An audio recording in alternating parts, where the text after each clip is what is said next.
대한 규례, 그리고 이스라엘 백성들이 레위 지파에 가져야 할 책임을 다루고 있습니다. 흔히 레위인이라고 하면 이스라엘에서 성전, 이 본문 당시에는 성막이죠. 성막에서 제사를 담당하는 그런 제사장이다라고 우리가 생각을 합니다. 물론 제사장은 레위 지파여야 합니다만 모든 레위 지파 레위인들이 다 제사장은 아니었습니다. 그는 모든 이제 그 중에는 이스라엘 각 지파로 흩어져서 이스라엘 그 지파별로 차지한 그 땅에서 지도자로 살아가는 자들 역시 포함이 되어 있었습니다. 그것을 다루는 게 민수기 35장인데요. 민수기 35장 2절과 3절에 이 레위인에 대해서 이렇게 말을 합니다. 이스라엘 자손에게 명령하여 그들이 받은 기업에서 레위인에게 거주할 성읍들을 주게 하고 너희는 꼭 그 성읍들을 두르고 있는 초장을 레위인에게 주어서 성읍은 그들의 거처가 되게 하고 초장은 그들의 재산인 가축과 짐승들을 둘 곳이 되게 할 것이라. 이 무슨 말씀이냐면 이스라엘 백성들이 가나안 땅에 앞으로 이제 들어가게 되면요, 그곳에서 자기들이 땅을 분배받게 됩니다. 각 지파별로 땅을 분배받죠. 야곱의 12아들 그 중에 레위 지파만이 빠지고 11아들이 땅을 분배받게 됩니다. 그런데 그 가운데서 이제 요셉의 아들들 에브라임과 므낫세가 또 따로 각각 한 지파씩 땅을 분배받게 되어서 결국은 12지파가 나뉘어지는 12지역으로 나뉘어지는 거죠. 우리나라로 말하면 경상도, 전라도, 충청도 하는 식으로 이제 각 지파별로 땅이 나뉘어집니다. 그럼 그 가운데 레위인들은 어디에 살 것이냐? 물론 그 성막이 있는 곳에 거주하면서 성막에서 성소에서 봉사하는 자들도 있지만 그러나 또 각 지파별로 자기들이 분배받은 땅에서 레위인들을 위해서 살 성읍을 준비해야 된다는 것입니다. 그렇게 해서 남은 성읍이 46개의 성읍이고요. 또 성경에 보면 구약에 보면은 6개의 도피성이라는 것이 존재를 합니다. 죄를 지은 자들이 피하면은 그곳에서 이제 죄를 사함을 받을 수 있는 그 성인데 그곳 역시 레위인들 소속이 되어지죠. 그렇게 해서 총 52개, 52개의 성읍에서 이 레위인들이 살아가면서 그들이 그곳에서 제사는 아니지만 그러나 종교 지도자로 또 선생으로 또 어떤 때는 상담자로 그렇게 살아가는 모습들을 가지게 되었습니다. 그리고 이 레위인에 대해서 이스라엘 백성들이 그들의 생활을 책임져야 된다는 것입니다.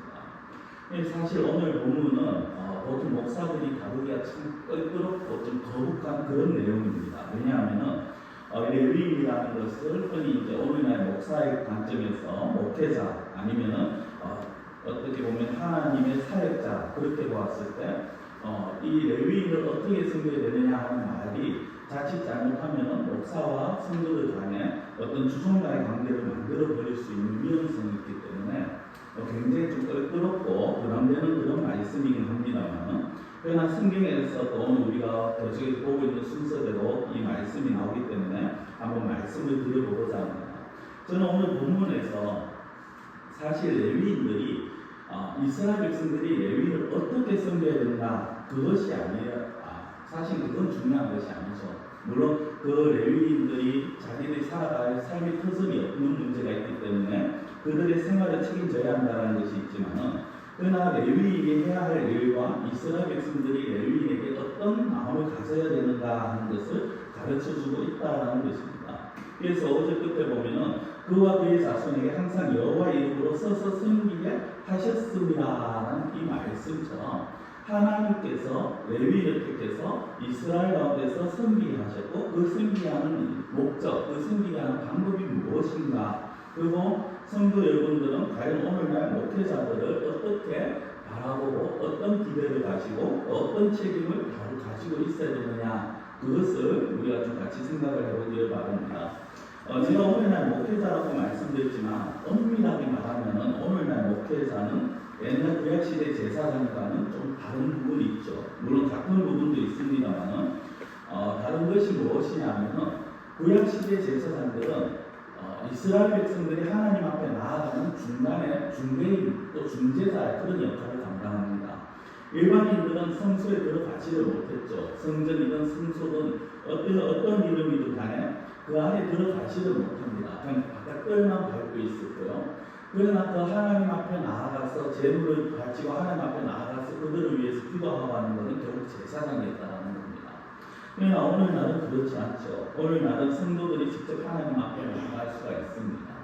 예수 그리스도를 믿는 자들은 그 예수 그리스도의 보혈을 힘입어서 하나님 앞에 직접 나아가게 되어진다는 거죠. 그래서 오늘 중개인의 역할을 하는 승직자는 사실은 필요하지 않습니다.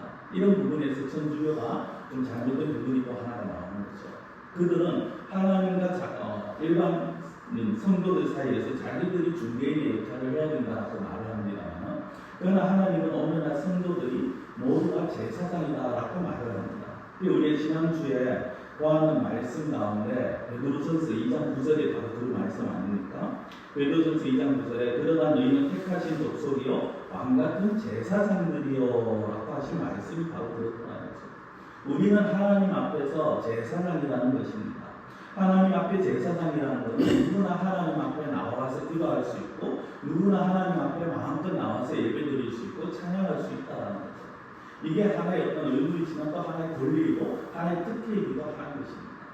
우리는 이거를 받고 누릴 수가 있어야 되는데, 내가 하나님 앞에 나아가는 데 있어서 꼭 교회 어떤 정해진 시간 아니면 어떤 정해진 장소 그런 것만이 아니라 우리는 어느 곳에서나 어디에서나 하나님 앞에 나아갈 수 있고 하나님 앞에 기도할 수 있고 하나님 앞에 찬양할 수가 있다는 것입니다. 그럼 이렇게 말씀드리면 이제 한 가지 궁금증이 생기죠. 그러면 제사장이 우리가 제사장이라면 그럼 오늘날 목사는 왜 필요하냐? 목회자는 왜 필요한가 하는 것입니다. 자, 그것이 어떤 이유냐? 왜 목회자가 필요하냐? 조금 한때 유행했는 말로 하면요, 평신도의 간부화라고 말씀을 드릴 수가 있습니다. 다르게 표현하면 평신도의 고급화. 쉽게 말씀드리면 이겁니다. 여러분들의 신앙 교육이라는 거죠. 여러분들을 신앙을 교육시키고 여러분들이 좀 신앙이 고급화가 되어지고 신앙이 좀 간부화가 되어져서 정말 하나님 나라의 일을 하는데 같이 동참하자라고 그것을 위해서 여러분들 교육을 시키는 그 일이 바로 오늘날 목사들의 책임이라는 것입니다. 그래서 이 어떻게 보면 앞서 말씀드린 평신도의 강부와 고급화 이런 것들을 주장을 하면서 한때 유행했는 제사훈련, 사랑의 교회에서 있는 거죠. 제사훈련이나 아니면 부산 평상교회에서 주도했는 두나리 대학 훈련 그런 것들이 유행을 타기도 했습니다. 물론 그런 것들이 잘못이라는 건 아닙니다. 그런 프로그램들이 굉장히 유익합니다. 저도 제사훈련 지도자 자격증을 가지고 있고 또 사실 이제 두나리 프로젝트를 제가 한 15년 전이죠. 이미 훈련을 다 받았습니다만 그거를 잘 활용을 하면 훨씬 더 유익하게, 유용하게 사용할 수 있습니다. 그러나 그것이 중요한 것이 아니라는 거죠. 1차적인 성도가 가져야 될 1차적인 모습, 그리고 성도가 가져야 될 1차적인 삶의 자세가 무엇이냐면 바로 생활 속에서 신앙인이어야 된다는 것입니다. 평신도의 고급화라는 것은, 강화라는 것은 다른 게 아니라 바로 이것입니다. 우리가 살아가면서 일상생활 속에서 내가 얼마나 신앙인으로서 살아가고 있느냐는 것입니다. 우리의 일상 속에서 신앙인으로 살아간다는 것 다른 데서 찾을 것이 아니죠. 교회에 와서 예배를 드린다, 아니면 헌금을 한다, 그런 어떤 모습이 아닙니다. 또 아니면 나가서 특별하게 선교를 한다, 그런 것도 아닙니다. 우리의 삶 속에서 하나님께서 원하시는 삶이 나타나는 것, 이게 일상 속의 신앙인의 모습이라는 것입니다. 성경은 하나님이 당신의 백성들을 부르신 시대, 사회 다 다르죠. 구약 시대, 신약 시대, 초대교회 시대, 그리고 중세, 그리고 오늘날 모든 시대와 그리고 각 나라마다 모든 사회는 다 다릅니다. 상황이 다르고 모습이 다릅니다. 그러나 중요한 것은요, 그 시대와 사회 속에서도 상황 환경 속에서 하나님을 믿는 자들이 모두가 생활에서 신앙인이 되기를 원하신다는 것입니다. 이것을 위해서 평신도를 훈련시키고 교육시켜서 강부와 또 고급화를 만들기 위해서 목사가 필요하다는 것입니다. 사실 하나님이 요구하는 신자의 모습 우리가 깊이 한번 생각해볼 필요가 있습니다. 우리는 보통 신자다 아니면 성도다 이렇게 생각하면 어떠한 삶을 가져야 되느냐, 어떠한 자세를 가져야 되느냐 하면 제일 먼저 생각하는 것이 무엇입니까? 교회를 빠지지 말아야 된다. 교회는 주일을 지켜야 된다. 그리고 모든 공예배에 참석해야 된다. 헌금을 드려야 된다. 11조를 해야 된다. 우리는 이거를 생각하고 있습니다. 물론 그게 틀린 건 아닙니다. 그것도 중요합니다. 그러나 그것은요, 신자가 가져야 될 가장 기본입니다. 사실 이것조차 못한다면 우리는 신자로서의 자세가 나는 너무나도 부족하다고 우리 스스로가 생각을 하셔야 돼요. 정말 하나님께서 원하시는 것은요, 그런 어떤 기본적인 수준을 뛰어넘어서 우리가 어떤 삶에서 어떤 모습을 보이는, 삶에서 누가 봐도 저 사람은 하나님의 백성이다라는 모습을 보이고 있느냐, 이것이 중요하다는 것입니다. 단순하게 전도, 봉사, 기도, 예배 참여 이런 것을 말하는 것이 아니라, 성경은 저도 그렇게 많이 강조를 합니다만 우리가 기도해야 된다, 성경 많이 봐야 된다, 단순히 그런 수준의 것만 제가 말씀을 드리려면 그거는 특별히 오늘날 목사가 필요 없는 거죠. 왜냐하면 오늘날 목사님들보다 더 많이 성경을 읽으시는 분들이 있고요, 성경을 더 많이 하시는 분들이 있고, 기도를 더 많이 하시는 분들이 있습니다. 그냥 앞에서 돈을 보이는 사람이라면 그 사람이 필요하다면 오늘날 목사는 필요 없는 것입니다. 실제로 그렇게 생각하고 목회자를 세우지 아니하는 어떤 기독교 교단들이 있습니다. 들어보셨는지 모르겠습니다만 퀘이커 교도라든지 아니면 형제교회라고 불려지는 데는 이제 그냥 평신도들이 다 모여서 같이 누가 앞에서 찬양을 시작하면 찬양하고 기도하고 하다가 누가 갑자기 감동이 오면 앞에 나와서 마이크를 잡고 자기가 감동받은 걸 이야기해요.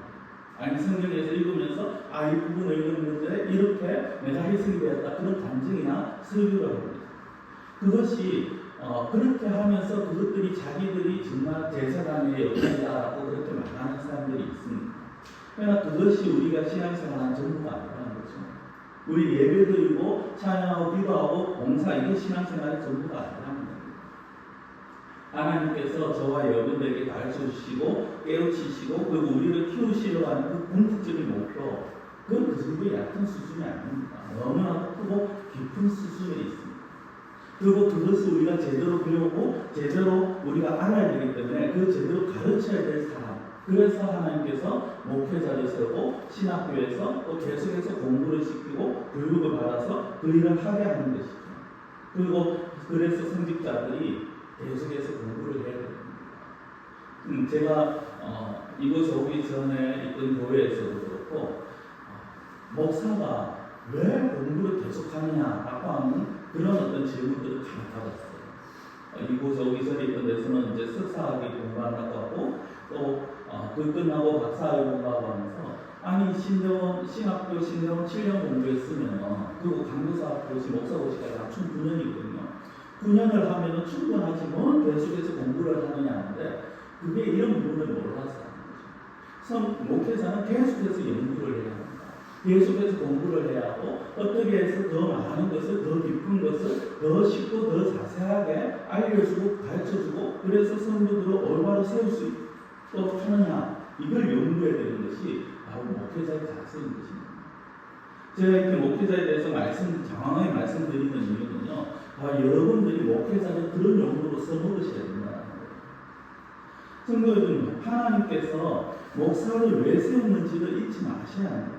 목사는 하나님께서 성도들에게 요구하시는 내용을요, 좀 더 시간을 갖고 전념하고 연구해서 그것을 풀어서 가르쳐주는 자가 목사입니다. 그래서 목사는 성도들에게 그 내용을 잘 전달해 줘야 될 책임이 있고 의무가 있죠.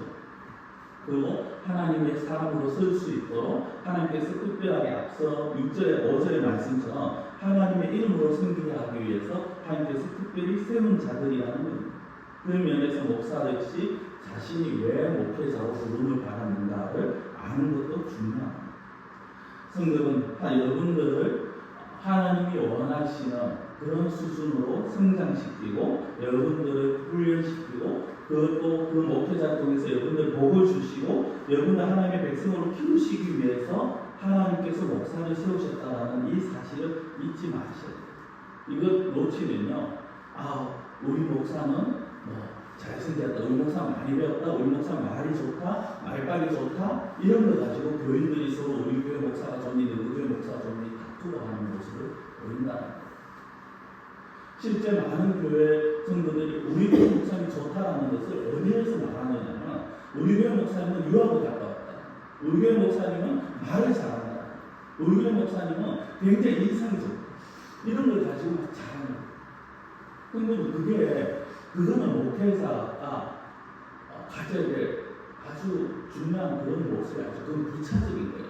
있어도 좋고 없어도 좋고 좀 죄송하지만 인상이 더러워요. 인상이 더러워요. 자기가 무엇 때문에 목사와 함께서 세우셨는가 아는 사람, 그 사람이 정말 중요한 정말 훌륭한 목회자라는 거죠. 여러분, 그런 면에서 목사에게 있어서 가장 큰 책임이 무엇인지 아십니까? 하나님의 이름으로 세운 이 교회, 그리고 이 교회에 속한 성도들의 신앙적인 유익을 위해서 힘을 쓰는 것, 이게 목사로서 가장 큰 책임입니다. 물론 제가 여러분들의 신앙의 성숙과 완성을 위해서 돈을 벌여야 되는 부분도 있습니다. 그러나 그것보다 더 큰 것이 무엇이냐면 하나님께서 우리에게 요구하시는 신앙의 수준이 어떤 것이냐를 제가 가르쳐 드릴 수밖에 없다. 그래서 그런 부분을 제가 강조하다 보니까 때로는 제 설교가 좀 딱딱하게 느껴질 수도 있고요. 아니면 귀에 거슬리게 들릴 수도 있습니다.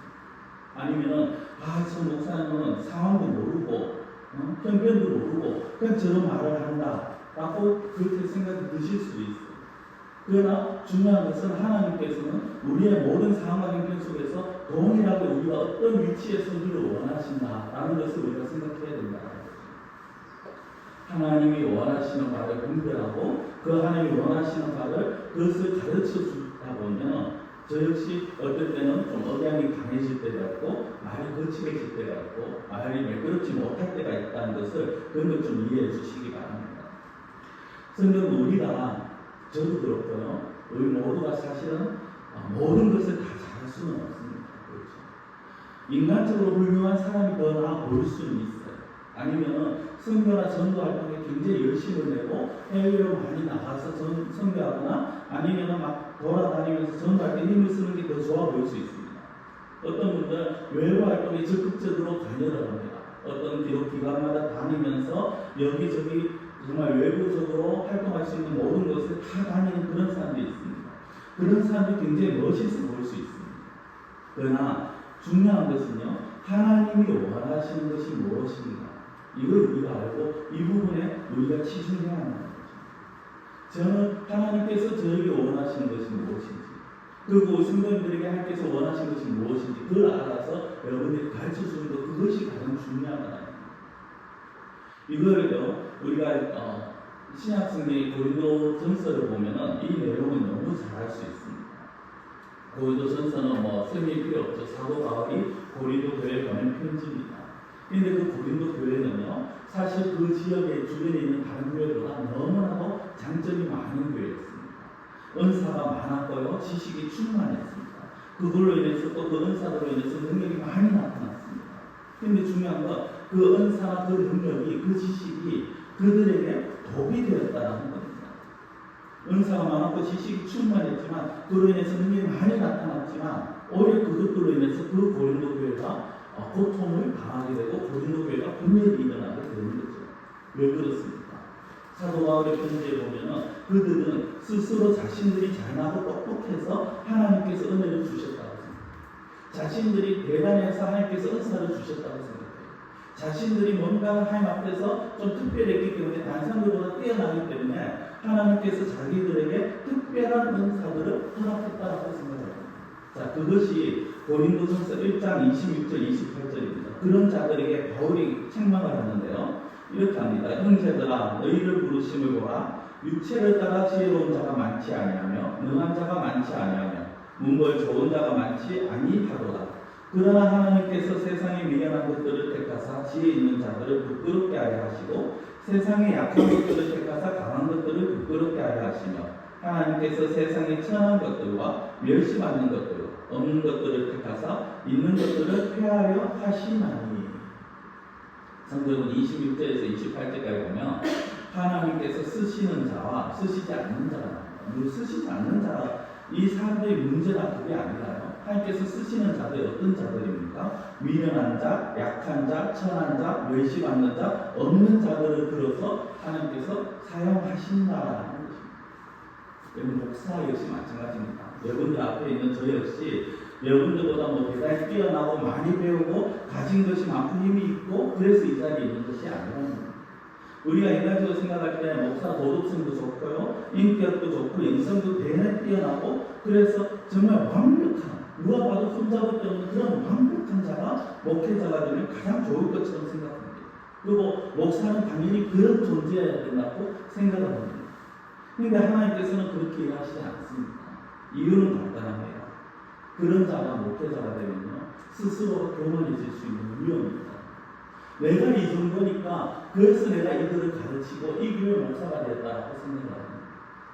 아니면은 또 성도들이 야 우리 목사님 정말 훌륭해 하면서 그 목사님을 너무나도 추앙하는 모습을 보인다. 그래서 저는 참 이게 어떻게 보면 제 위안 같습니다만 목회자는 뭔가 좀 부족한 면이 있어요. 우리 목사님 왜 저런 모습은 좀 안 보였으면 좋겠는데 저런 건 아닌데 하는 모습들을 사실은 좀 가질 필요가 있어요. 왜냐하면 그래야지 사람들이, 그래야 성도들이 목사를 바꿉니다. 누구를 봅니까? 하나님을 봅니다. 그래야 성도들이 하나님 우리 목사님 저런 부분이 참 약한데 저 부분을 위해서 좀 하나님 은혜를 베풀 주십시오 하고 하나님께 목사를 위해서 기도합니다. 그리고 그만큼 하나님 앞에 더 나아가게 된다는 거죠. 저는 여러분들에게 하나님께서 원하시는 삶을 가르쳐 드릴 뿐이에요. 그리고 그 삶을 살아갈 수 있도록 그 길을 가르쳐주고 그 길을 인도하는 역할만 할 뿐입니다.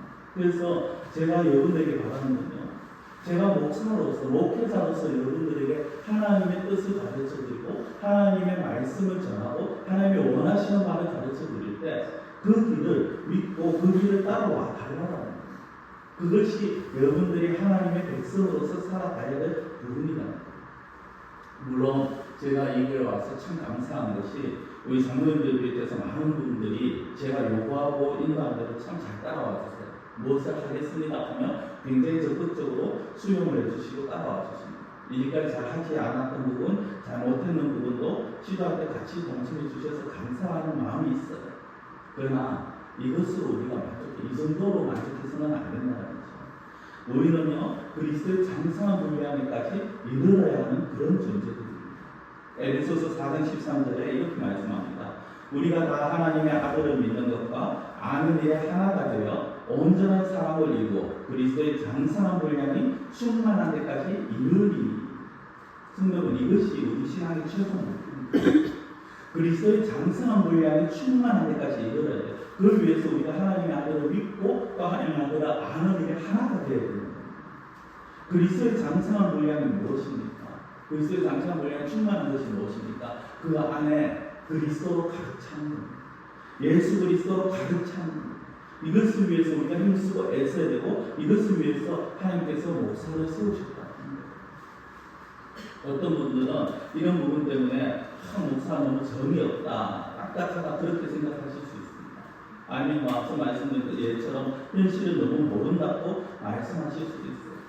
그러나 그것은요, 목회자의 목사의 정체성을 모르시기 때문에 하시는 말씀입니다.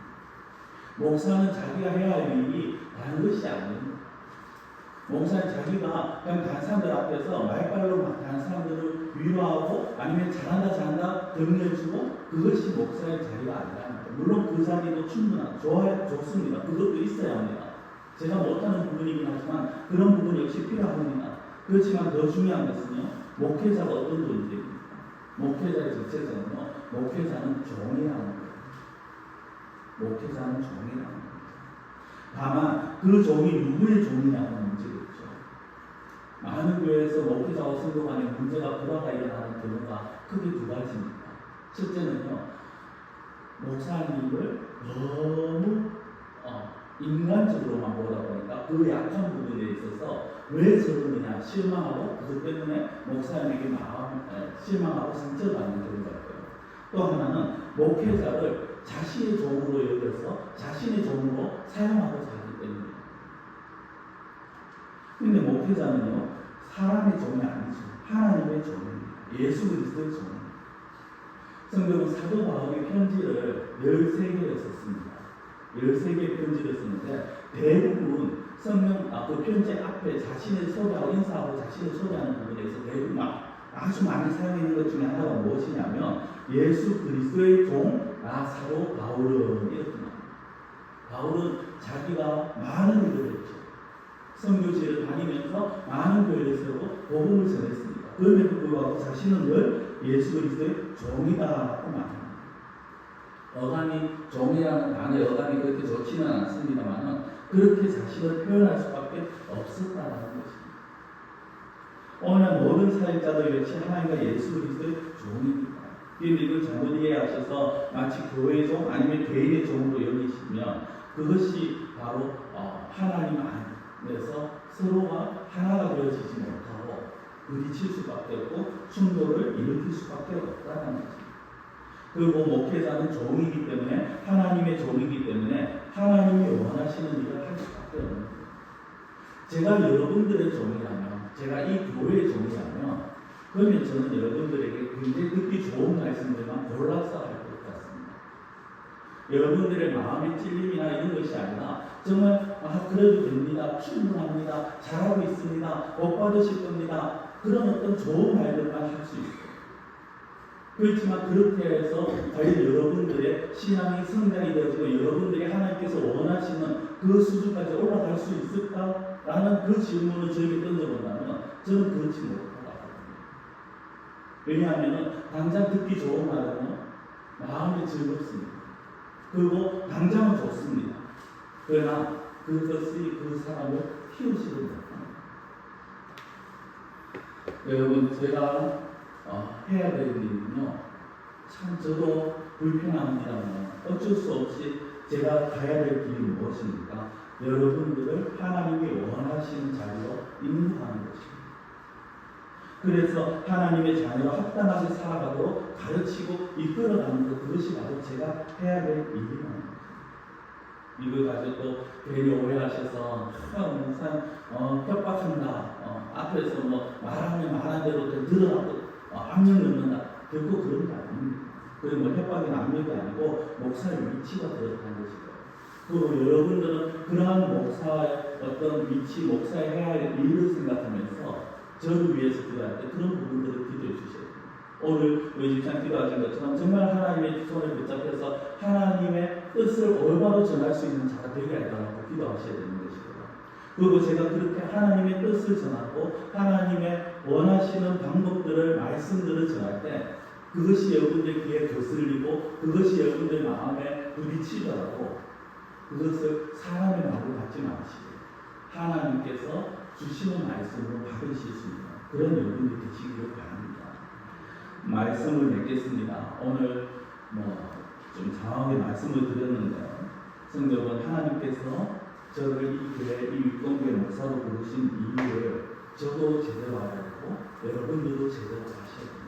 그래서 정말 우리가 하나님이 원하시는 그 성도로서 살아갈 수 있고 앞서 말씀드린 것처럼 그리스도의 장성한 분량이 우리 가운데 충만하여지는 그 자리까지 우리가 같이 하나가 되어서 같이 일어설 수 있는, 앞으로 나아갈 수 있는 그러한 저와 우리 성도님의 관계가 되시기를 바랍니다.